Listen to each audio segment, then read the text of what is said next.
In this episode, we're talking all about baby sleep with Dreamland Baby co-founder Tara Willliams.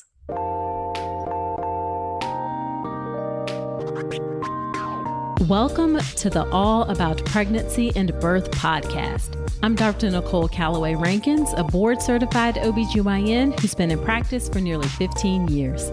I've had the privilege of helping over 1,000 babies into this world, and I'm here to help you be calm, confident, and empowered to have a beautiful pregnancy and birth. Quick note, this podcast is for educational purposes only and is not a substitute for medical advice. Check out the full disclaimer at drnicolerankins.com/disclaimer. Now let's get to it.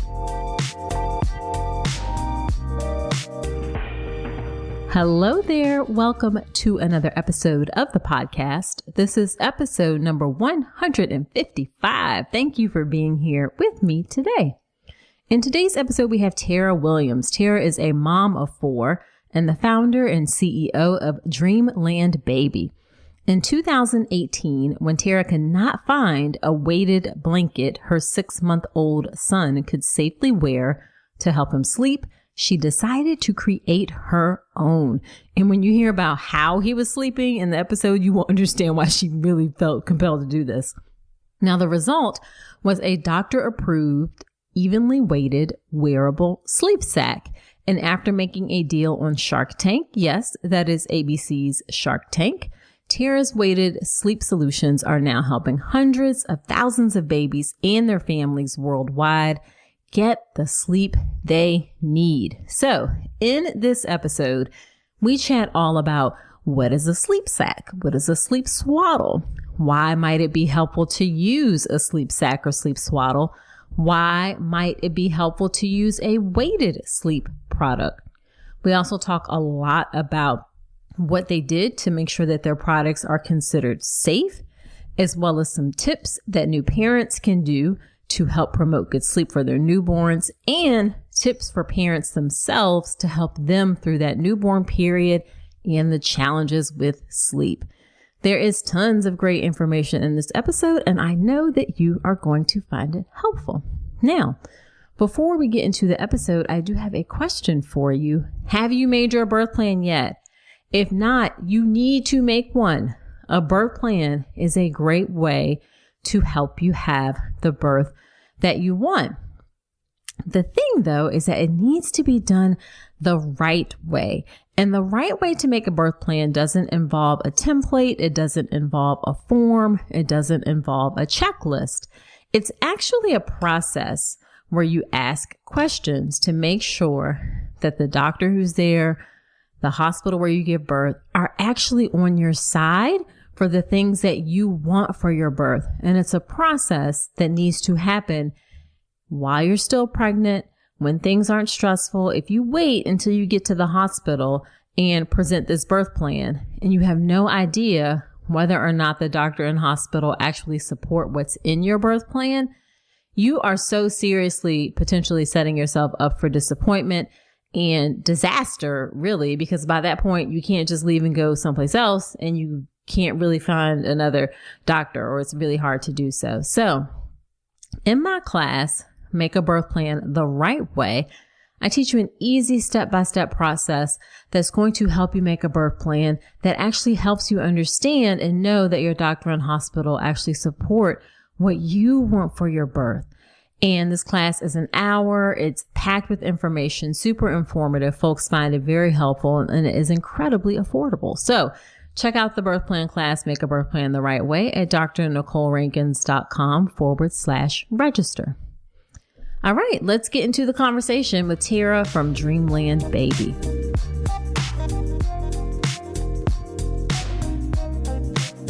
Thanks so much, Tara, for agreeing to come onto the podcast. I'm excited to chat. Me too. Thank you for having me, Nicole. Yeah, so why don't we start off by having you tell us a bit about yourself and your work and your family? Absolutely. My name's Tara Willliams. I live in Danville, California, so right outside of San Francisco. I'm a mom of 4. I have 2 girls and 2 boys. They are 9, 8, 7, and almost 4. And I'm the founder and CEO of Dreamland Baby Co., where we make weighted swaddles, sleep sacks, and blankets for babies and toddlers. Awesome. You have a full house there. I do. But an even split, 2 and 2. Yes, it's perfect. Yeah. Yeah, absolutely. So what led you to start Dreamland Baby? Yeah, so my 3 oldest kids slept really great. And then my baby Luke was 6 months old. He was still waking up every hour and a half.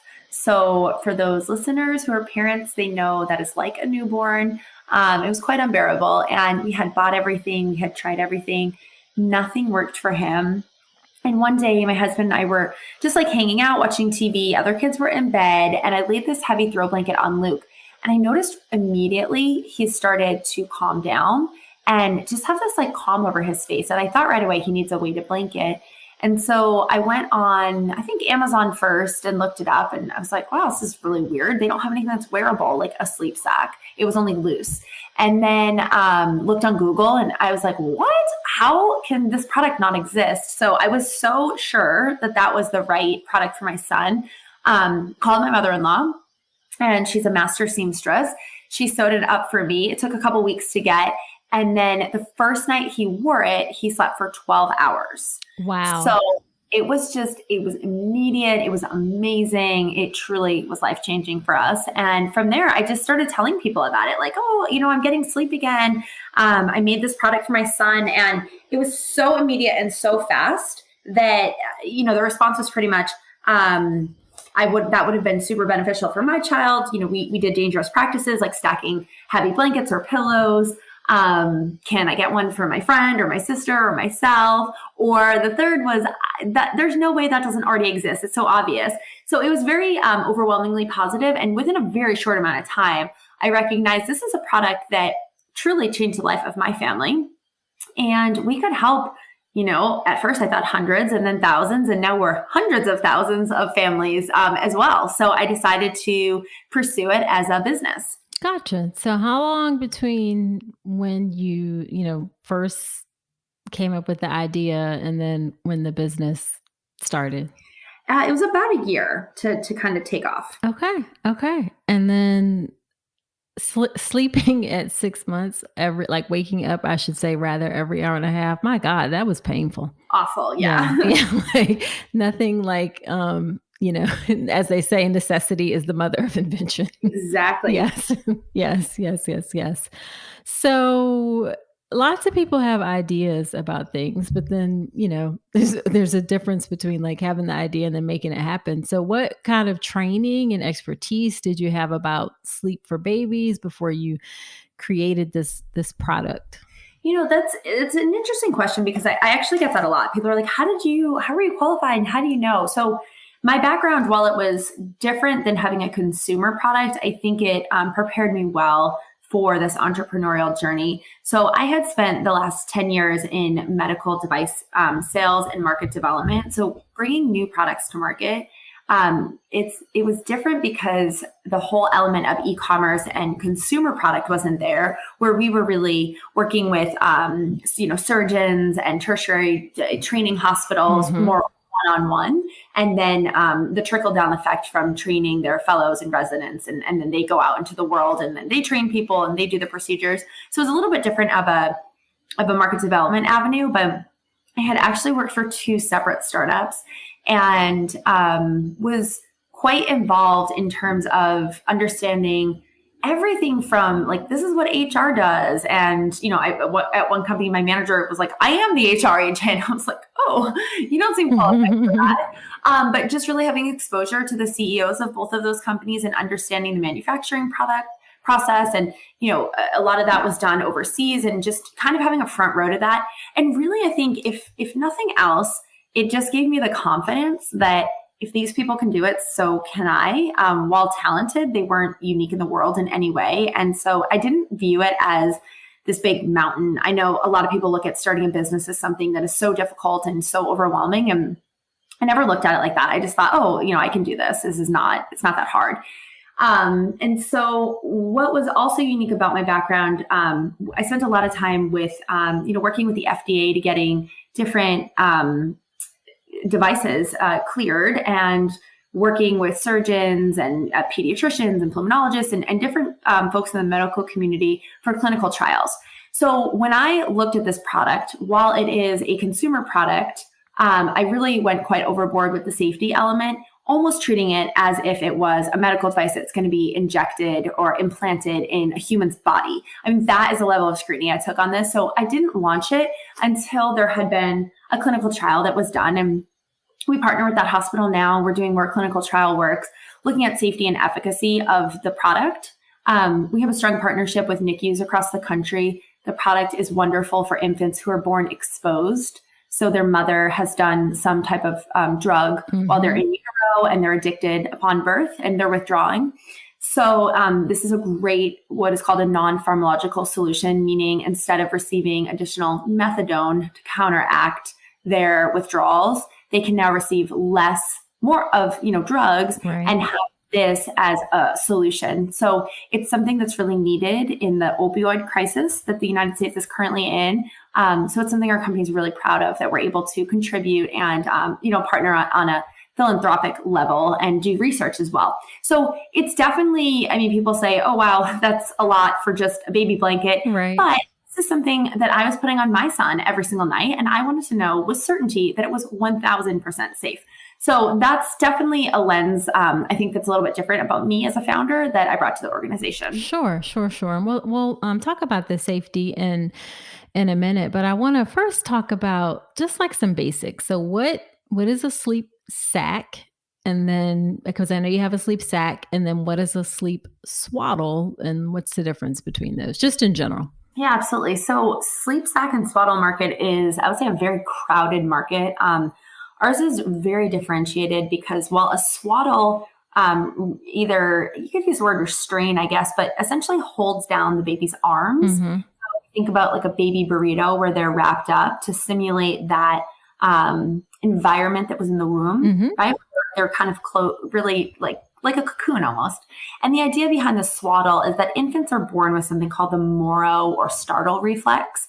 So if you've ever seen a baby shoot their arms up in the air, literally like they're startled, that happens quite often because they just don't have the external stimuli to be able to regulate their body pretty much. So that's why anybody swaddles.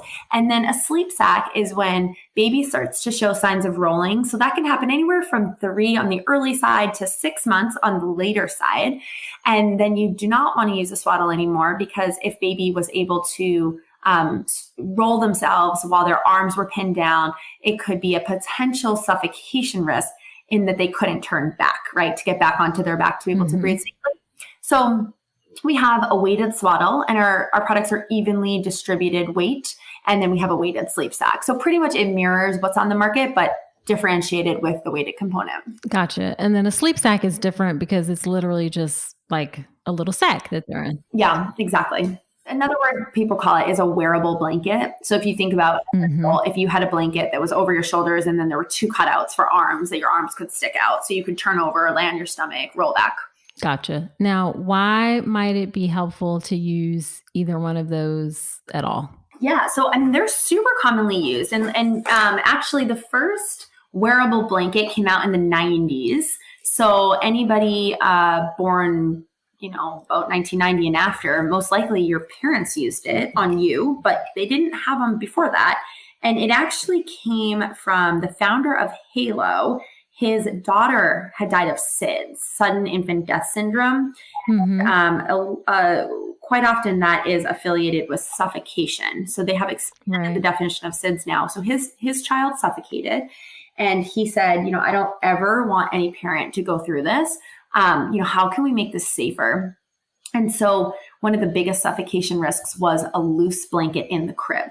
So now the American Academy of Pediatrics does not recommend a loose blanket go in the crib until baby is age 2 or they're out of the crib. And so that's where, when I first thought of this concept for my son with the weighted blanket, there were loose weighted blankets that were obviously smaller, like a baby size, and weighed less. If we think of a weighted blanket now, we think of those adult twin sizes that are 10, 15, 20 pounds. So it was like a lighter version.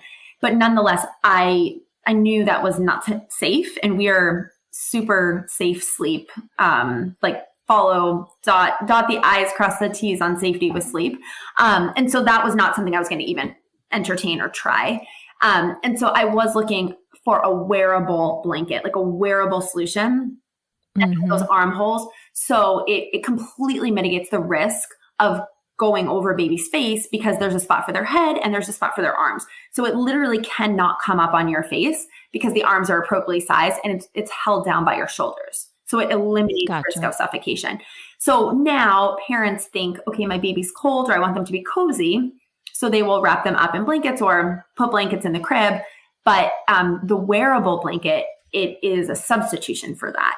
So at least in the United States, I don't know if you have listeners from other countries, they are very widely kind of known and adopted. And I would say even people who are our customers, they purchase several different wearable blankets or swaddles because, you know, they might like a different material or they just want to see what works for their baby. A lot of times parents will come to us and we're a newer company. So, I didn't hear of you or, I'm desperate for sleep. I need something different. Like ours is different because it's a sleep solution. So all the other ones, they offer a safety alternative. And while we offer the safety alternative, we also offer the sleep solution from the even distribution of weight. Gotcha. Now, speaking of that, why is that weight a sleep solution? Yeah. So if anyone's familiar with weighted blankets for adults, it's the exact same concept. So you're giving babies, and especially babies, because when we talked about that moral or startle reflex, it really comes back to the environmental stimuli. So our babies before the 90s, around the time that these wearable blankets came out, the AAP, American Academy of Pediatrics, also transitioned parents to having their babies sleep on their back. So we often hear back is best. But before that, babies would sleep on their stomach. So they would get this weighted external stimuli we talk about from literally their own weight because they are laying down on their stomach. It is comforting, it is soothing, and it is almost mimicking the swaddle sensation, right? Because baby is getting that stimulation. Now the baby is on their back. This is a completely new, it's just something they've never experienced. So if you think about baby being inside a mother's stomach for 9 months, growing there, living there, closed, tight space. And even if you think about adults, like I always call myself a baby the way I sleep with my eye mask. I need the darkening room. I need all the things. I need a weighted blanket, but I sleep a little bit curled up because that's the most comfortable position for me. And that is coming from being a baby and a kid and how I slept all along. And as an adult, like that's my safe position. So it's not natural or safe for us to sleep on our back. It's just not a comfortable, you're not getting any kind of external stimulation.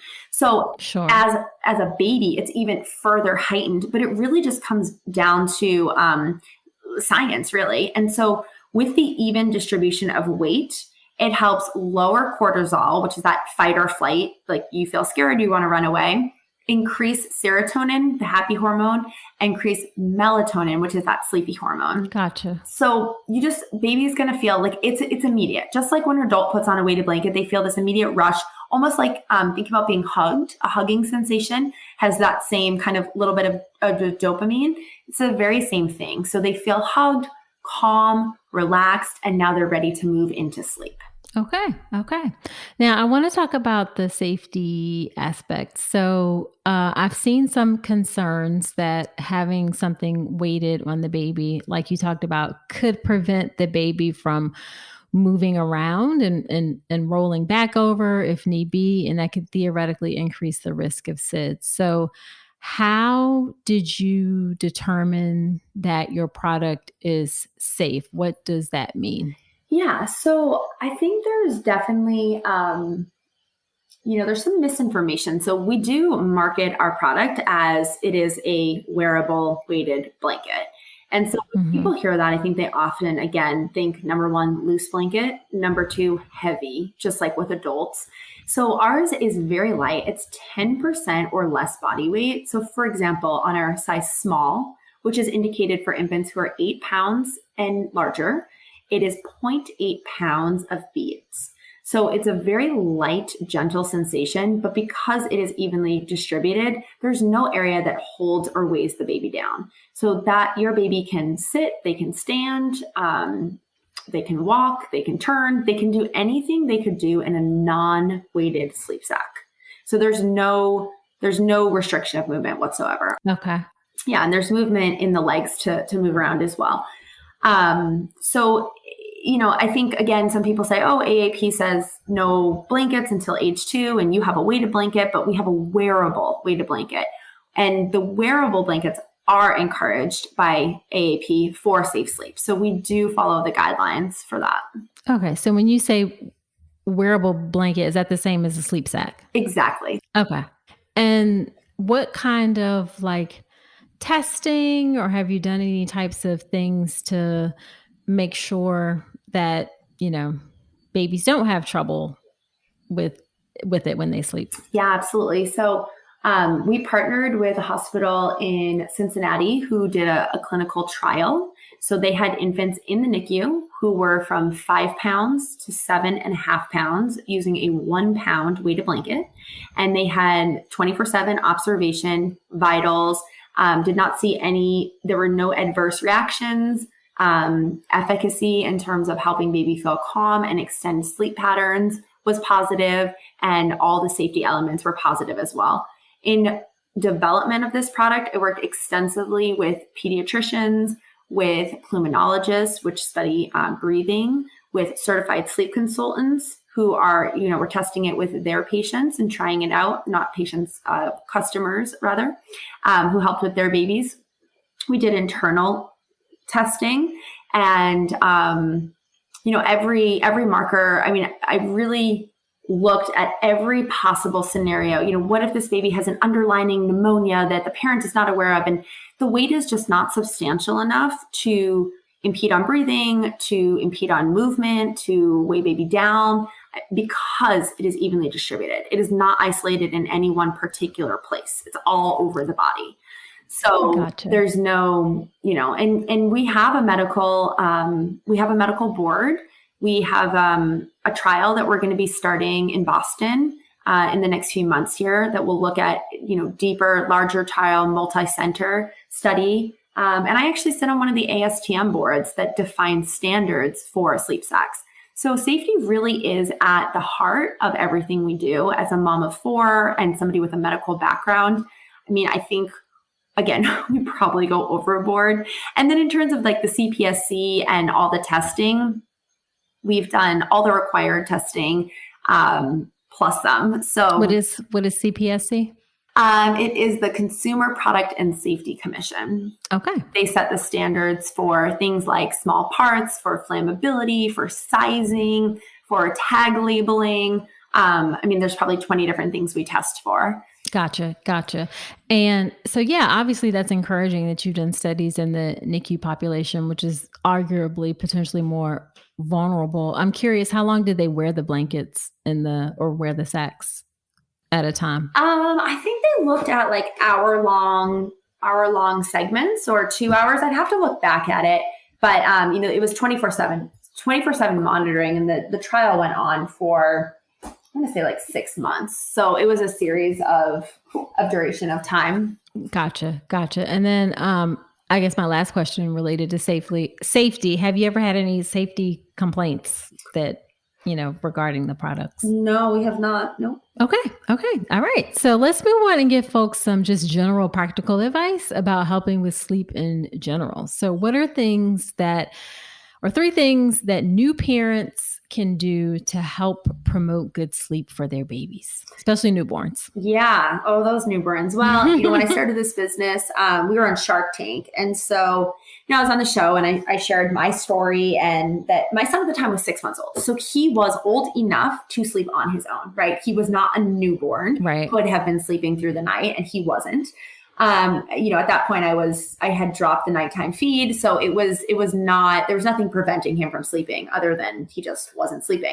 So when I first started the business, as every entrepreneur, you are doing the customer service and you're doing the social media post, right? Mm-hmm. And so I would get, especially right after the show, I have customers emailing us and saying, the product didn't work. My 1 week old didn't sleep for 12 hours. And I'm like, whoa. Back it up, Buttercup. That's not how it works. Which it sounds so ridiculous to anyone, but I think sometimes first time moms, they just don't know what they don't know. And they hear, you help sleep for 12 hours. Well, I want that too. And it's like, no, you need to be awake feeding your baby. So I think the first thing is just adjusting expectations and realizing when a baby comes home and they're a newborn, like there is nothing that is going to help them sleep through the night. And they shouldn't be sleeping through the night because they need to be fed on demand, especially for those first few weeks. So really get a handle on what kind of sleep you can expect for the baby's age. So I would say that's the first. I know it's very crowded and noisy with social media and where do you go? And I always say like, American Academy of Pediatrics is really going to be the go-to if you are just looking for a straight scientific answer. We have some sleep consultants that we work with and we love that are super reputable and, they have clinical backgrounds and they put out some really great information. I'd be happy to send you those after so you can, add them to the show notes if people want to find them. Sure. So, find somebody that you think is trusted and follow them because there's a lot of really great free advice on the internet, especially on Instagram, from those trusted sources. And they'll do lives and they'll do free classes. And then, at least you can have a baseline to really understand, like, when should my baby be sleeping? How long should they be sleeping? So I think that would be the first thing I would say to new parents is like, really just understand that baseline. 100%. Yeah. The second thing that I hear, I feel like at this point I could be a sleep consultant for how I work with these guys and really study. And we again, safe sleep is just so important to my team and our company. I mean, it's really like our North Star, if you will. So sure. We partner with First Candle and our whole team is certified in their safe sleep training. So, the next thing really would be in both safe sleep and just sleep in general would be get the baby into their own crib. And, if possible, do not co-sleep. If you choose to co-sleep, then there's some great resources how to do that safely. It's every mom's decision. But, if you were really just going for like, how do I have the safest sleep and the most effective sleep? It's going to be baby in their crib or bassinet on their own, putting baby into their bed awake. That's a huge one, and placing them on their back. So the idea behind why you want to put baby to bed versus we see some moms who rock to sleep, who nurse to sleep, and then they do that kind of ninja crawl away. You are doing that. And then your baby is using you as a sleep cue. They're not able to identify their environment and identify when to sleep on their own. So if your baby then wakes up at 2 a.m, let's say, they are going to look for you to rock them back to sleep, to nurse them back to sleep. Versus if you are putting them asleep in their crib on their own, then they can learn the skills how to fall asleep on their own for the first time. So then when they wake up at 2 a.m, instead of crying for you, they're going to look around and say, I've been here before. I've done this before. I can do this again. So sleep is actually a learned skill. I think as parents, we believe, okay, you're born and it's just natural to like eat, sleep, go to the bathroom, right? Like those are just things that we're born innately knowing how to do. But if you think about the first time you've fed your baby rice cereal, for example, it's that first time where they're trying solids, they spit it out, it's all over their face, like they don't know how to swallow it, or even the first time breastfeeding, like there's a training time for that to happen. And so sleep is the same thing. It's not, babies just don't get born and know how to sleep. They truly have to learn a skill. So this is why sleep training has become so popular. And again, it's for some people, it's not for everyone. And you really need to, you as a mom, know what's best. But in terms of putting your baby to bed awake, that is going to be the single, number one thing you can do to give your baby that skill. And then the third tip that I would say is really just getting on a routine and a schedule and sticking to it. So for example, with Dreamland Baby, our product, at 6 months old, my son was old enough to recognize that when he saw that, he would cry because he knew it was time that he was going to go for a nap or nighttime. So you want to get your baby to a point where when they walk into their room, they cry a little bit because they know it's time. It's time for a nap because they know the environment. They know that when they go into their crib, it's time for a nap. When they get that bath and they get the book with mom and they get the rocking in the chair and maybe some milk before bed, like they know they're starting to wind down. So it's not necessarily that they need to cry, but that's not uncommon. And a lot of parents think, oh, my baby just hates the nursery or they hate their crib. Well, no, they know that they're going to sleep. And even now, my son, he's the best sleeper in the world, which I truly never thought I'd say, but he's going to be 4 on March 29th. And it's early February now, so in about a month. And he still sleeps. He takes a 3-hour nap every day. Okay, nice. Okay. It's truly like amazing. And now he has graduated up to, he sleeps with a loose weighted blanket. So he's graduated up to that. It's a little bit heavier. So it's appropriate for his body size and weight. And we just keep making bigger sizes for him. But going back to the environment, you want to get that routine, and then you want to have a nap schedule as well. So schedule and routine. So if you're waking up your baby every day at 8:00, you really want to try to stick to that on the weekends as well.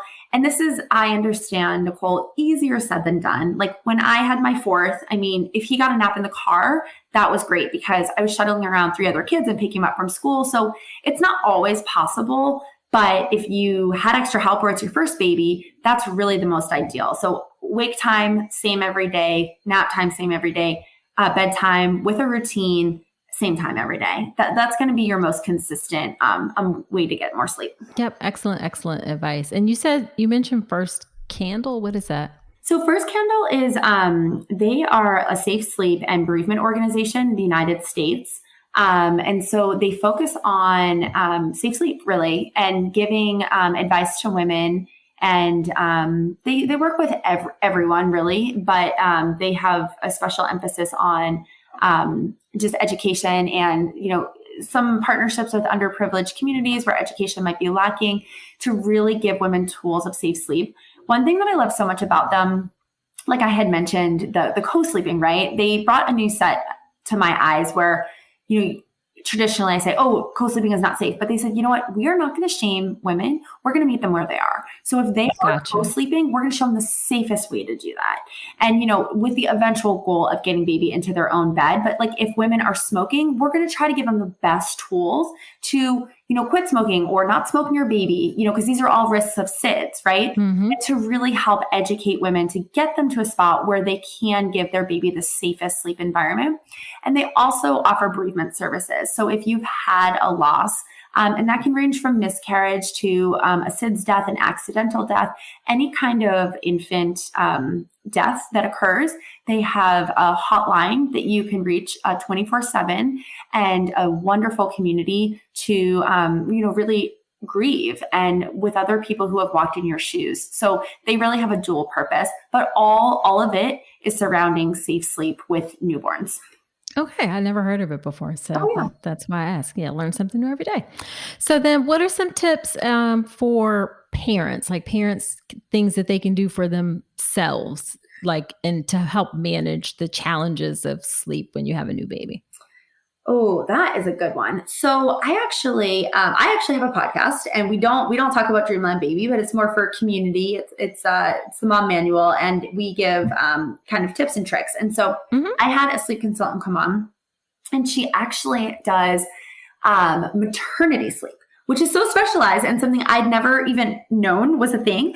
And she talked about how when you are pregnant, sleep that you get can, not always, but it can be a factor in your infant's sleep. So there's a biological factor, and then there's also kind of a nature versus nurture, right? Like the environment you're in factor. Sure. And so it's talking about, and this is, I was telling someone on our team about it, and they were like, oh, great. Like give, moms who are pregnant and nervous one more thing. And I said, that's not the intent. That is like, if you're not doing this, your baby's going to be a terrible sleeper. But it's just more to emphasize like how important sleep really is. I mean, it's so important for anybody, but particularly when you are growing a human, like you're tired, you need extra sleep, you need to slow down. I think as women, we try to do it all and be it all. And in this culture that says, do more, be more, go work full time, run the house full time. Yeah. And so I think it's really just emphasizing take care of you, take some rest time, make sure that you're getting kind of basically the sleep you need. And don't be burning the candle at both ends. But I thought that was really interesting. So it's going to be the same thing for an adult as a baby, really. Like you want to get that routine for yourself. So if that is a bath to wind down, if it's reading a book, if it's, we know the big no-no is don't be on the phone late at night, not only because you get sucked into Instagram, but also because looking at a blue light. You shouldn't watch TV before bed. You should have a dark room. And it's going to be personal sleep preference. So for me, I don't like to hear any noise. So I sleep with earplugs and I don't like any light at all. So I sleep with an eye mask. And I like to have the stimulation of and I shouldn't use the word stimulation because it's the opposite of that, the calming effect of the weighted blanket. So I sleep with a weighted blanket as well. So I feel like I really am in this kind of cocoon when I go to sleep. And, that's what works for me. I prioritize 8 hours of sleep. I think I really could use about 10 every night, but anywhere from 7 to 9 is what most adults need. And 8 is really that sweet spot. But it's really just making it a priority. And, I love, there's a quote or a saying, and it talks about like the best way to prepare for your morning is the night before. And so if we can just know, if oftentimes I get it, like I have 4 kids, we're running around like at night, a lot of times that's the time for me to like connect with my husband and watch a show together and talk. But, we're both really busy and I wake up at 6:30 every day. So I need to be asleep at 10:30 and my kids don't go to bed until about 8:30. So it's not a lot of time to hang out or do anything after, but I am committed to getting my 8 hours of sleep because I know if I don't, I'm just going to not feel great the next day. So kind of that commitment, getting yourself a routine, and then waking up early every day, like at the same time every day. Again, just like kind of a baby. Like if you are waking up every day at 6:30, for example, but then on the weekends you sleep till 12, you're going to get out of your cycle of going to bed early, waking up early, or, average time, whatever you want to say. So it's just being consistent in your times that you go to sleep and wake up. Sure. Now, obviously those things are a bit challenging when you have a newborn, but there's certainly goals to look for or things you can do during pregnancy for sure. And then once you get through that newborn period, things to look forward to or to try to strive for once you get past that initial craziness of having a newborn. Yeah. And I would say, if you have a partner that can help you, or, a friend or a parent, and they say, hey, let me come over and take the baby for an hour so you can take a nap during the day. Or let me, if you have someone who lives with you, partner, mom, I'll take the baby tonight so you can sleep through the night. If you're breastfeeding, maybe you pump ahead of time. But I would say really, again, I think oftentimes try to be like superwoman, and it's, the more suffering we can have, the better we're doing. And it's just not the case. Like if you have help, ask for it. And if you don't if you can't afford it, a night nurse, which I couldn't, but could you trade off with a friend or, exchange in some other way, but just get that help and don't be shy to ask for it because people want to help you too. I think that's a takeaway. Yeah, absolutely. Absolutely. I think it definitely, our society doesn't always, support people asking for help. But when you have a new baby, definitely ask for help. One of the things that I talk about is maybe considering a lot of folks know about a doula during pregnancy, but you can also have a postpartum doula who can certainly help a lot. It's one of the things that I tell folks, like, you don't necessarily need to put 500 onesies on your baby registry. Maybe you have someone contribute towards your postpartum doula. Yeah. And even if you can't get help, some people are like, well, God, I can't afford a doula. You'd be surprised. Number one, it doesn't necessarily have to be every single night in order to help you. Even if you can know, Sunday night is my night where I know who the person is coming and I'm going to be able to sleep, or I'm going to be able to do the things that I need to do. Even those little bits of help can make a huge difference. So definitely think about that for sure. Absolutely. And, the other one I think to that effect too is sleep when your baby's sleeping. So I know when I had my first daughter, I was like, oh, okay, she's sleeping now. Now is my time to do the laundry or make a dinner or, clean up the house or whatever. But in those first few months, you really just focus on yourself. It doesn't matter what your house looks like. It doesn't matter if your husband or partner or boyfriend, if they're fed, they can feed themselves. We have DoorDash now, right? Again, we don't have to be that superhero. So sleep when the baby sleeps. That's which only really works for the first, because then you have a toddler with the second. That's out the window. But maybe the takeaway is, as a first-time mom, you still have it really good. I know a lot of times are really overwhelmed, but just remember, there's nobody else you need to take care of but you and the baby. So really lean into that and take advantage of that. Yes. And just to put the, wrap that point up, that is another thing when you're asking for help. You can ask for help that says, hey, come over and can you just do my laundry? Or can you, cook dinner, or can you bring me a meal, so that you don't feel like when the baby is sleeping that you have to go clean up, that you have to go do the laundry, because you can ask your help to do those other things too. Right. Exactly. Yeah. Okay. So as we wrap up, what is the most frustrating part of your work? Of my work? Well, in the last year, it's been shipping. If anyone's been following the logistics, it has gone up, I think, 4,000% and slowed down about 200%. So that hasn't been great. But, I think outside of that, I have a group of friends who are all women, all moms, all own baby brands. And we linked up all when we first started. So we're all about 2 to 3 years into the business. And somebody was complaining about something the other day, and I was like, you guys, and I'm having a particularly good week. So I was able to be the uplifting one in the group. But I said, this is such a journey. And there's this thing on Instagram, and it said, I quit my 9 to 5 to work 24/7, which is what it is with a small business. But it's so rewarding, and being able to build something. And, for me, we get these emails from parents and grandparents and gift givers and, the mom and the dad. And they're saying things like, you changed my life. You saved my life. You gave me my life back. And it's so rewarding to know that we are helping other parents get sleep. And as a mom of 4 who had 3 kids who slept fairly well, and I remember just how much I loved and adored those first months, to be able to contrast that to my son, who was up every hour and a half. And I was truly miserable. I was angry at him. I resented my newborn baby.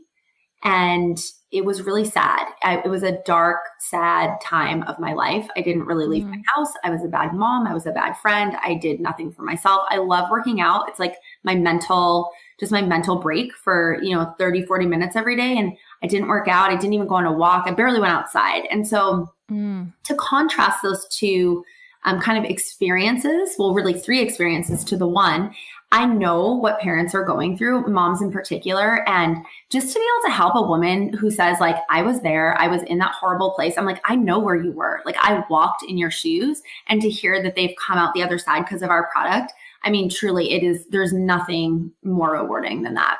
So awesome. It's enjoying the journey and, clinging on to any wins and celebrating the wins with our team. I think that's what gets me through the tough times of being an entrepreneur. Gotcha. And then last thing, what's your favorite piece of advice that you like to give to expectant families? Oh, expecting families. I think really just, you hear all the time, like, oh, you're going to blink and they're in college. And I have a daughter who's 9 now, and it feels like that, where it was just a moment ago, she was this little chubby toddler running into my arms, and now she's moving toward these teenage years. And same thing with a baby, where, this too shall pass. And if it feels really hard and heavy and a lot, and especially moms that have postpartum depression, like it will pass.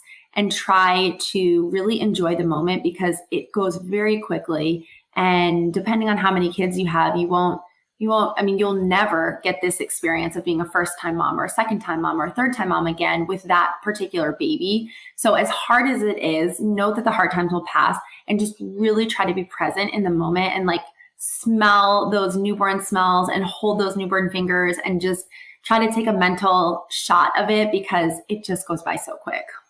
I mean, that is so true. It sounds so cliche, but it really, really is true. Like, my oldest, who was a 32-week preemie, is now, and spent a month in the NICU, is now in 9th grade. And we're like, getting ready to start thinking about college. And that like gives me anxiety. And I'm sure during those times, those 8 weeks you were in the NICU, you were like, I just want to get past this. I want to leave this. I want to be, I'm sure you would say to yourself, like, this taught you so much and made you resistant and gave you resilience and just helped you be the mom that you are today. Like, just try to embrace like the positive and the moments of this motherhood journey, and just like journey, right? We so often are looking for, where's the destination? When will they sleep? When will they not be in diapers anymore? When will they stop crying? When can they buckle themselves? And all of a sudden you take a step back and you're like, I'm wishing my child's life away, their childhood, right? Right.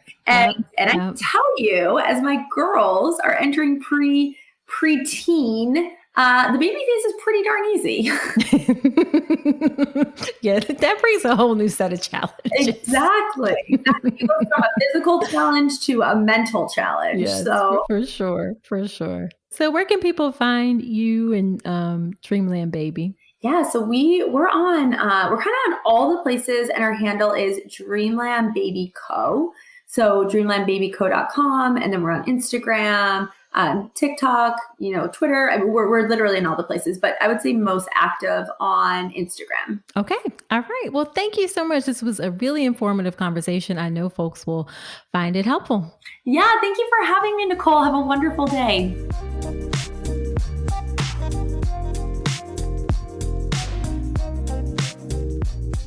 So wasn't that a great conversation? I just think it's so inspiring that she started this business from an idea that she had just, with her own experience, and then how it has grown to help so many others.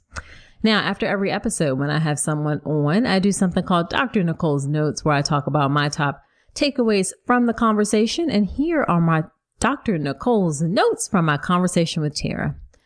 Number one, I really found it interesting, the explanation that she talked about of how the weighted concept would work for babies, especially with them being back to sleep.